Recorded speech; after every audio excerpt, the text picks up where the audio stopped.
যশোর সদরের তেঘরিয়া গ্রামের বাসিন্দা একরামুল হোসেন ৩৪ বছর ধরে করেছেন তাঁতের গামছা বুননের কাজ। এতে জীবনযাপনে হিমশিম খাওয়ায় ২০১৮ সালে পেশা বদল করে কাঠের নানা পণ্য তৈরি শুরু করেন। ধীরে ধীরে কাঠের খুন্তি, চামচ, লেবুর রস বের করার চাপ যন্ত্র, ডাল ঘুঁটনি তৈরি করে নিজের ভাগ্য বদলে ফেলেছেন তিনি। গড়ে তুলেছেন কারখানা। একরামুলের মতো তেঘরিয়া গ্রামের অন্তত ২৬ উদ্যোক্তা গড়ে তুলেছেন এমন কারখানা। চিন্তা করলাম যে পরিবর্তন ঘটানো যায় কি করে, তা ওই পড়াটা করে ছোটোর পড়ায় ওখান থেকে আমি এই কাজ শিখলাম। শিখে আমি নিজে এখন বাড়ি কারখানা করি, আবার ১০-১২ জন লোকে কাজ করে, আর আমিও করি। একজন ৭-৮০০ ১,০০০ টাকা আয়ও করতে পারে, আমিও ১,০০০ মতন টাকা আয় করতে পারি। ২০১২ সালে ওই গ্রামের সুবোধ রায়ের কারখানা থেকে শুরু হয় কাঠের তৈজসপত্র তৈরির কাজ। তার কারখানা থেকে এরই মধ্যে ৫০ জন কাজ শিখে নিজেরাই কারখানা গড়ে তুলেছেন, নয়তো অন্যের কারখানায় কাজ করছেন।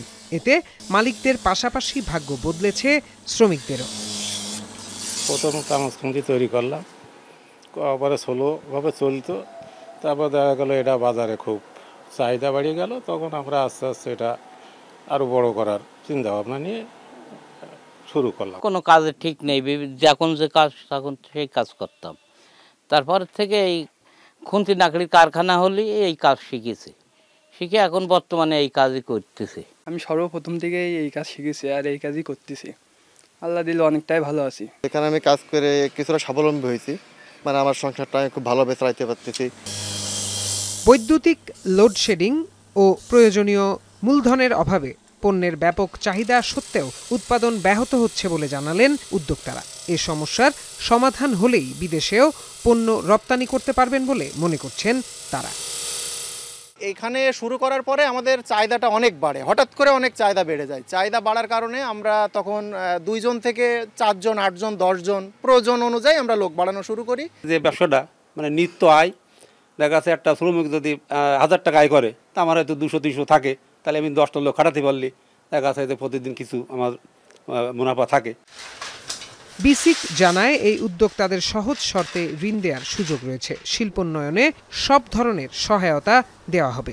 আমরা ইতিমধ্যে ভিজিট করেছি এবং তারা কিছু সমস্যার কথা উল্লেখ করেছে। বিদ্যুতের সমস্যা, আর্থিক অসচ্ছলতা এবং পণ্যের বাজারজাতকরণের বিষয়টি বেশি গুরুত্ব আরোপ করেছে।